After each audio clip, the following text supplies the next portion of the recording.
dari PAIG akan membahas materi kelas 8 semester 2, yaitu tentang ketentuan halal dan haramnya makanan dan minuman. Nah, di sini kita semua sebagai manusia pasti membutuhkan makanan dan minuman untuk bertahan hidup. Tanpa makanan dan minuman, pasti kita tidak bisa melakukan aktivitas yang kita lakukan setiap harinya dengan baik. Kemudian juga kita akan merasa tubuh kita kurang fit, kemudian dapat kelelahan karena kita tidak mengonsumsi makanan dan minuman dengan baik setiap harinya.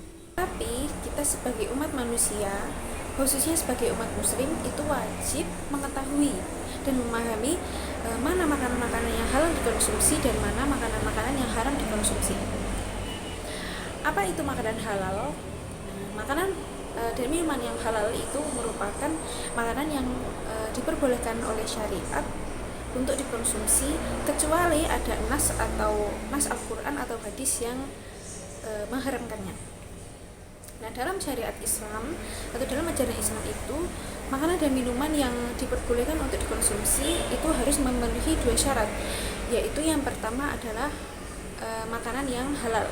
Maksudnya halal itu halal dari zatnya, dari cara mendapatkannya, dari cara membelinya atau dari cara mengolahnya, itu semua harus halal. Kemudian yang kedua yaitu makanan yang thayyib. Maksudnya thayyib itu adalah makanan yang baik. Makanan yang baik itu makanan yang menyehatkan tubuh, yang penuh nutrisi, kemudian yang tidak menjisikkan dan juga tidak merusak tubuh. Nah, di sini ada 3 jenis makanan halal. Yang pertama yaitu semua makanan dan minuman yang tidak diharapkan oleh Allah. Kemudian yang kedua ada semua jenis makanan dan minuman yang baik itu yang tadi, yang tidak menjisikkan, yang tidak kotor, yang menyehatkan, yang bergizi tadi. Kemudian yang terakhir yaitu makanan dan minuman yang tidak memberikan atau tidak memunculkan mudarat setelah mengkonsumsinya, seperti tidak memabukkan atau tidak memberikan efek negatif bagi siapa yang mengkonsumsi gitu. Nah, apa saja sih contoh-contoh makanan yang halal? Itu seperti nasi, kemudian gandum, kemudian juga buah-buahan, kemudian sayur-sayuran, kemudian lauk pauk yang halal oleh syariat. Semua yang ada yang telah diberikan oleh Allah itu semuanya itu halal, kecuali ada beberapa makanan-makanan yang tidak diperbolehkan oleh Allah, kecuali juga ada makanan-makanan yang halal yang haram karena sesuatu yang mengharamkannya. Nah, kita yang mengonsumsi makanan halal itu akan mendapatkan manfaat yang sangat baik dan yang sangat bagus, yaitu seperti mendapat ridho Allah, kemudian mengantarkan ke surga, kemudian menyehatkan tubuh, kemudian menjadi sumber tenaga juga, kemudian juga dapat menyehatkan atau memperbagus akal dan pikiran kita. Nah, kemudian masuk ke pembahasan yang kedua, yaitu makanan yang haram. Pasti kita tahu ya, makanan haram itu apa? Makanan haram itu adalah makanan yang tidak diperbolehkan untuk dikonsumsi oleh syariat. Nah, dalam ajaran Islam terdapat 2 jenis makanan haram.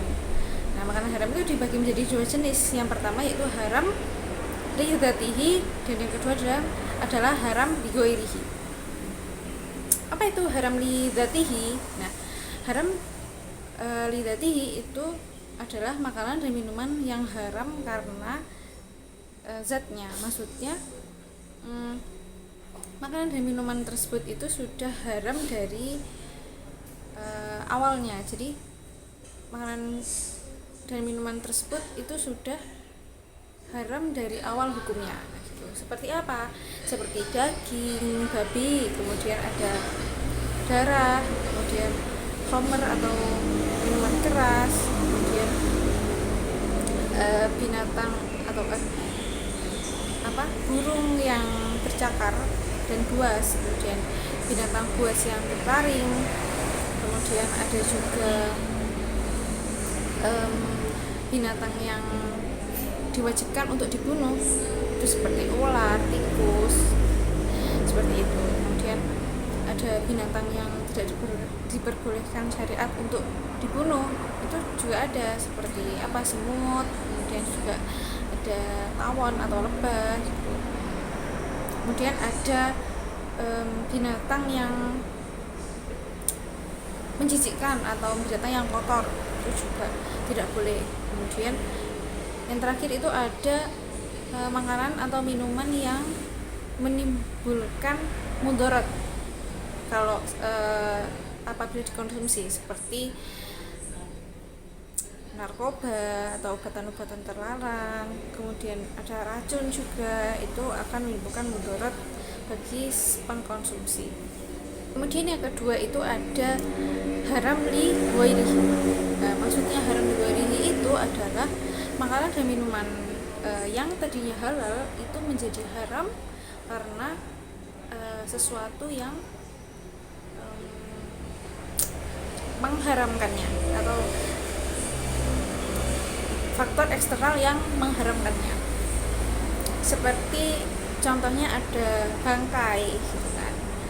Itu kecuali bangkai ikan dan belalang, itu ikan dan belalang itu hukumnya halal.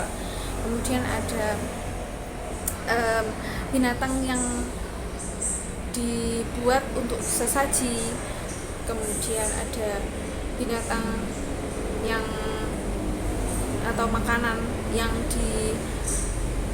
didapatkan dengan cara yang tidak halal, kemudian binatang yang disembelih tanpa membaca bismillah, makanan yang diperoleh dengan cara zalim juga itu tidak boleh. Yang terakhir adalah makanan halal yang tercampur najis. Kita sebagai manusia itu harus sebisa mungkin atau wajib untuk menghindari makanan-makanan yang diharamkan oleh syariat ya. Nah, karena orang-orang yang mengkonsumsi itu akan mendapatkan akibat yang cukup serius atau yang cukup hebat dari Allah, yaitu yang pertama adalah akan mendapat balasan oleh Allah, karena dari awal memang di dalam Al-Quran dalam surat Al-Maidah ayat 3 itu sudah jelas bahwa terdapat makanan-makanan yang diharamkan dan kita harus menjauhinya. Kemudian amal ibadah kita juga sulit diterima, kemudian doa kita sulit diterima, sulit dikabulkan atau sulit diterima oleh Allah, kemudian juga dapat merusak jiwa dan akal, kemudian dapat membahayakan kesehatan juga, dan juga itu bisa menghalangi ikatan kita kepada Allah. Kita itu sebagai umat manusia itu wajib mengetahui dan memahami mana saja makanan yang halal dan mana saja makanan yang haram dikonsumsi. Nah, mungkin cukup sekian pembahasan kita hari ini. Semoga bermanfaat bagi kita semua. Wassalamualaikum warahmatullahi wabarakatuh.